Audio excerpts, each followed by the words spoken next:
coast to coast.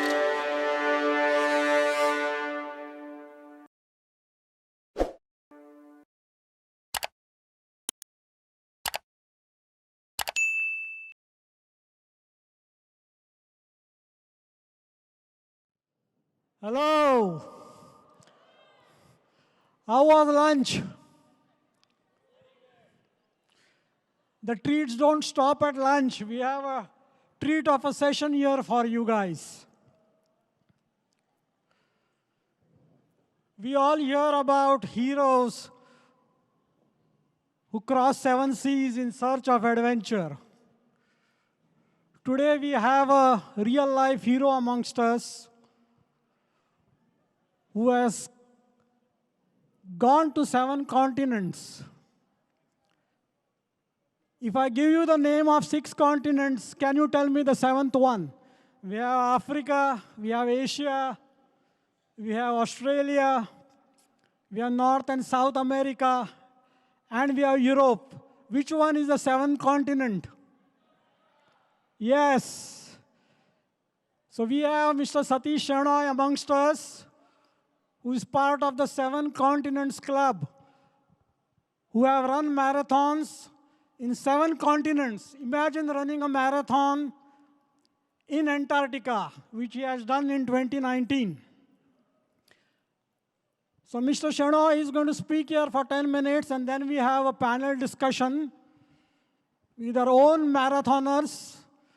Mr. VP Chenoy and Mr. Ramesh Kamath will join him here on the stage for 15 minutes to have a discussion.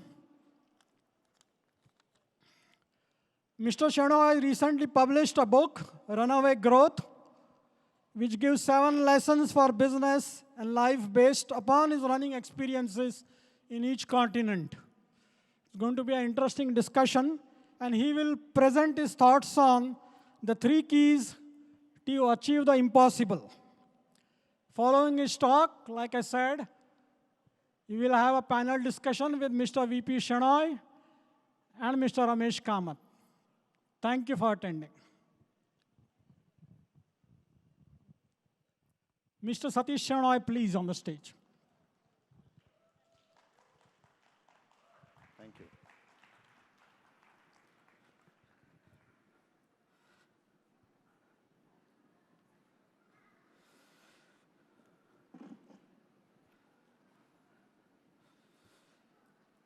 Impossible.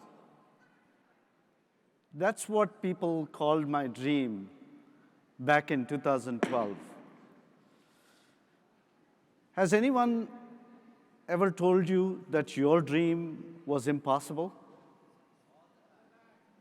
Did you believe them? I did. But by changing my mindset, by leveraging my mentors, and by discovering the magic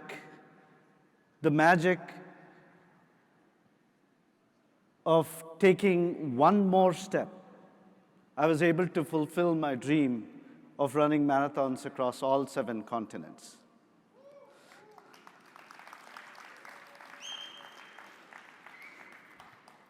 The great actor who we know as Superman, Christopher Reeve, once said, "So many of our dreams seem impossible, then they seem improbable, and when we summon the will, they become inevitable." Let's first start by talking about mindset. Back in 2012, forget running a marathon, I could barely do what is called a beer run, just going out and getting a beer.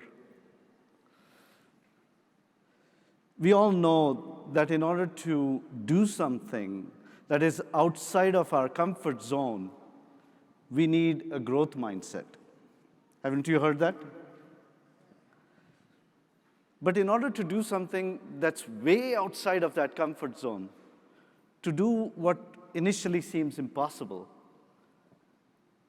I've learned that you need something called a mindset transformation, which typically occurs in 3 phases or stages.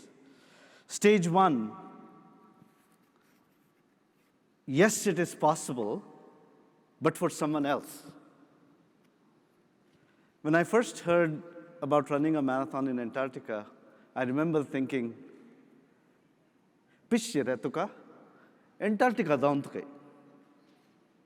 कहीं काम ना है. I remember thinking this is for elite runners, not for people like me.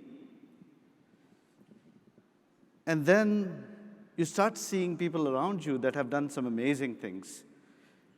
And then you get to the second stage of mindset transformation, which is, it may be possible for me, but how do you get it done? And then you start giving it a shot. You make progress, you hit certain milestones, and before you know it, you get to the third and final stage of mindset transformation, which is, it is inevitable for me now. Let's get it done. How many of you have seen the movie Forrest Gump? Wonderful, most of you. Remember the scene in the movie where Forrest is being chased by 3 bullies in bicycles? And Forrest can barely walk. And there he is trying to get away from them. He struggles, he's trying harder and harder, and those bullies are getting closer and closer. And then he gives it all he has got. And the shackles come off, and Forrest runs away free, leaving the bullies in his wake. At times during my marathon journey, I felt like Forrest, except those bullies, those constant nagging companions, fear, uncertainty, and doubt were in my mind. And then as I ran marathons across every continent, those shackles started coming off. Now we have talked about mindset. Let's go to mentors. We all have mentors that have inspired us. Think of Mahatma Gandhi or Martin Luther King or even Muhammad Ali. I feel fortunate to have my mentors today. You'll see them here shortly, VP Chenoy and Ramesh, who we have been peer mentors. VP has been with me from the start. So it's great to see them, but let me mention somebody else that inspired me. Her name was Chao Smith. She ran 7 marathons across 7 continents in 7 days. Let me repeat if you didn't kind of get that. She ran all 7 marathons across every continent in just 7 days. And get this, she is over 70 years old.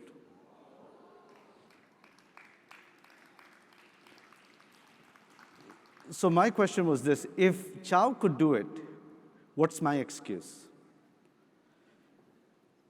And so I remember my first marathon, which was San Francisco. I remember getting to mile 23 in excruciating pain. I'm standing by the side of the road thinking, this is not for me. Maybe those skeptics were right. This might be impossible for me. Nuttachi dalita yani patrod kaunu garkad bosh solne marathon down kaita. Right, so then this lady comes up to me. She gives me a couple of salt tablets for the cramping that was happening in my legs. And then she said something that really stuck with me. She said, son, she was an older lady. She said, son, throughout my life, I've been in situations where I felt stuck. I felt hopeless. And during those times, I remember one thing and one thing only, which is take one more step. Just one more step. And so I did. And fortunately, after finishing San Francisco, which was tough, I was able to run marathons across Europe, New Zealand, and South America, Asia, and Africa. The final marathon was, the final pièce de résistance, I call it, was in Antarctica. She was nibbling on the corners of my mind, and she was taking a bite out of my courage. And while running a marathon in Antarctica was going to be very demanding, you know what was more challenging? Are you ready for this? Just getting there. Because over 2 days, you have to cross something called the Drake Passage in a ship, an icebreaker ship. And it's known as Drake the Shake for a reason. Drake's 15 to 20-foot waves, if you can imagine, have swallowed many a ship into her icy cold depths. And so I approached my wife because I was nervous. You know, with a young family, I didn't want to risk anything. So I was nervous, and I approached my wife, and she said, listen, I married you because of your bold dreams. Go for it. Now talk of somebody who is not only a great partner, but she's a sponsor, she's a critic at times, I'll give you that. And then she's an amazing cheerleader, offering unconditional and love and support, my wife Deepa.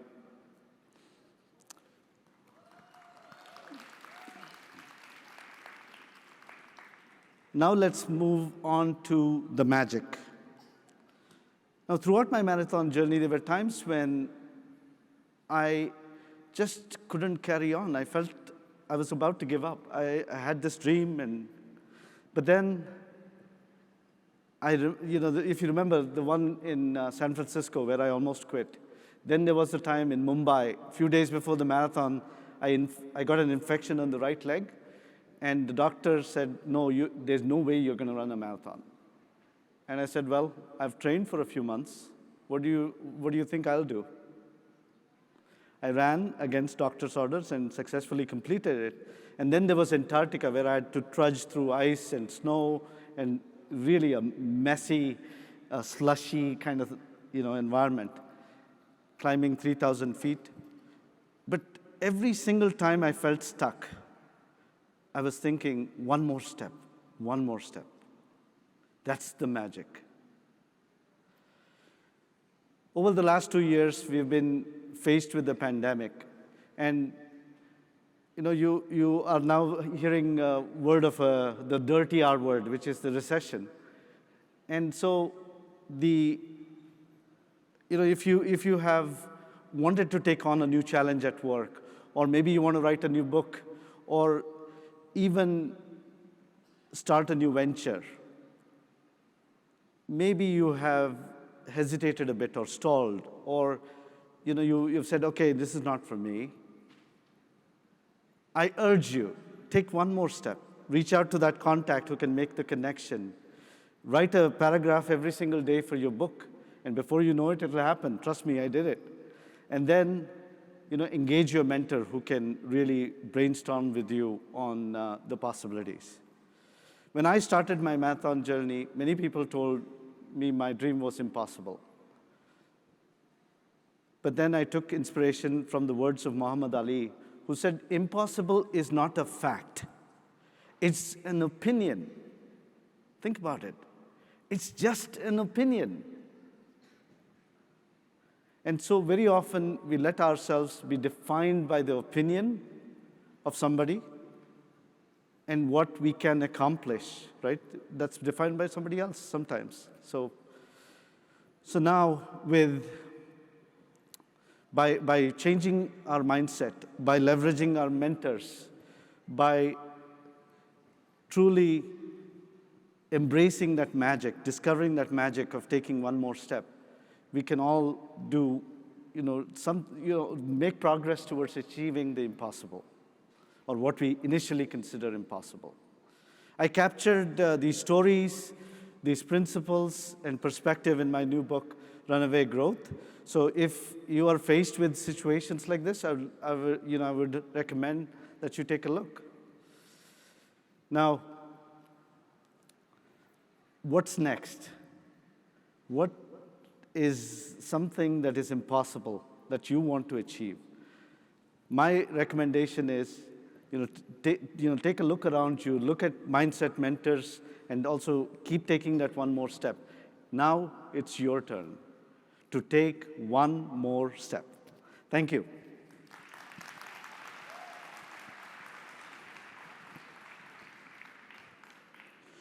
Now it's my pleasure to introduce VP Chenoy and Ramesh Kamath. So VP Chenoy is an avid long-distance runner. He's run 10 full marathons, 50 half marathons. He has done many amazing hikes.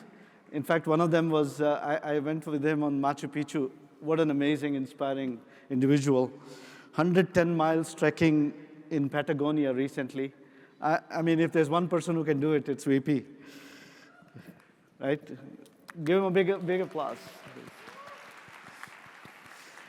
And then Ramesh Kamath, equally inspiring, started as a short distance runner. So for those of you that are looking to run, it's possible. We started 5K, 5 kilometers, and that's what he did. He got hooked onto running at that period. And then he ran his first marathon in 2002 with Team Asha. Yeah. He's run 18 full marathons. Think about that. And many, many halves. He's done some amazing hikes, Grand Canyon and so on. So it's really my pleasure to bring these people on the panel because they've inspired us all. So let me ask a few questions of them because now it's my turn to ask questions and you to talk about it. Right. So VP, why do you run? Well, it dates back to 1989. I was putting on a lot of weight, and I wasn't feeling very comfortable on a daily basis. Every day I was feeling kind of, not too good to face the day. And then in one of the, I fell maybe a couple of days of sick, and I said, this is not going to continue. I'm in my 60s at that time, age-wise, and 80s, 70s, 69, or yeah. So what happened there is I said, okay, I'm going to go and take a regimen, shed off some pounds, and that's where it began. 1989, I started my first half marathon or 5K, 10K, progressive, and that's how, it was one of the disciplines I wanted to introduce so that, life is all about having goals and then achieving them one at a time without giving up. That's the key thing. That's fantastic. That's great. Thank you. I was worried for a minute you'll say, do the sakarani aduku. Well, that is current challenge. So Ramesh, what's the biggest lesson you've learned from all these years, 18 full marathons and I don't know, 100 half marathons? Lost count. So in my opinion, the lessons learned is like what you just heard from Satish, right? It's that, it gives you that motivation, that, that feeling of confidence that, okay, if I can run, like I said, I used to do short distance only. But then once I started, increasing my miles and so on, right? It just gave me a lot of confidence, not just the running part of it, but overall in my, in my personal, life, whether it's work and things like that, right? I think that's the biggest thing you achieve by running and getting to the next goal and next goal and next goal. And if you keep on doing that, right, it's one of the greatest pleasures that you will have. The runner's high that people talk about. Exactly, right? exactly. So when you do something that's so pleasurable. People have asked me, is there a special diet you follow? Is there something unique you do to be able to run such long distances? I believe diet plays a major role in the achievement of, not only marathon in general, if you want to have good health. So the way it works for me is, we are all vegetarians and maybe fishitarians, eating fish quite often. So I changed my diet primarily because I could feel it every time I ate, fatty foods. that is going to tire me out. So slowly I discovered, and back in 91, 92, there weren't, even Nike wasn't quite born on running shoes. Nike's running shoe ride started around 93. So I've seen, there were no books in the internet or even in the stores. So it was kind of long. We had a lot of questions: how to hydrate, how to run, how to keep your body aligned for the long runs that you face. So in that context, over the next several years, it's an experiment. Lab is, body is a lab. It's a an very well said, experiment. And right now I know a lot about what needs to be eaten on a day, for not only for running, for a given day. So I bet there are a lot of good things one can do with the healthy food. Just to add one little point in there is, people say, if I'm going to run a marathon, should I eat meat, or should I eat vegetarian, should I eat vegan? But it does not matter. You can be a vegan and you can still run a marathon, and vegetarian or non-vegetarian, doesn't matter. It's the discipline is what will help you to build your stamina and make it happen. Now, related to this is this whole concept of carbo loading, right? People have heard before a big race, the night before, there's usually, we are talking about diet, so there's usually this concept of carbo loading. What do you guys think about that? Again, that is something which is important, because when you run a distance of 26 miles, right, you burn a lot of fat, and that's why the whole tradition is the night before you do the carbo loading, so that you stuff in as much fat as possible, because the next day you're going to spend all of that stuff. So it definitely helps. Is there a special formula or secret to train for a full marathon? 26 miles you have to run, and you have to keep up at it. Maybe, you want to start, Ramesh? Yeah, for that you should read that book, because that's where he gives you this step-by-step, how you get from no ambition or you have not run to how you can achieve a marathon, right? So it's all about consistency. And you cannot say, I'm going to run weekend to weekend and run a marathon, right? It takes about 6 months of dedicated training and consistently, weekdays if you don't have time, but you still have to put in 2 miles, 3 miles, but the weekends you increase the miles. But that's my secret to, achieving a marathon. Thank you. How about you? Yeah, for, everything needs planning.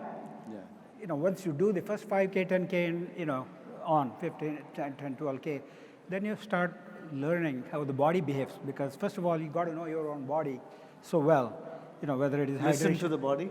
Listen to the body. That's one very secret. The other thing is, whatever you put in the body, that's how you behave, right? So in this case, everything that we do has to be optimized for what we plan, which is, long distance running, where endurance and then the mental resistance for all the pitfalls that we face is such an important thing. So it's interesting when people have asked me, aren't there days when you don't feel like running, right? You've had a late night, let's say, and you're supposed to run at 5 a.m. in the morning. What gets you going is what I've asked, and I used to tell them what helped me was when I ran in a group.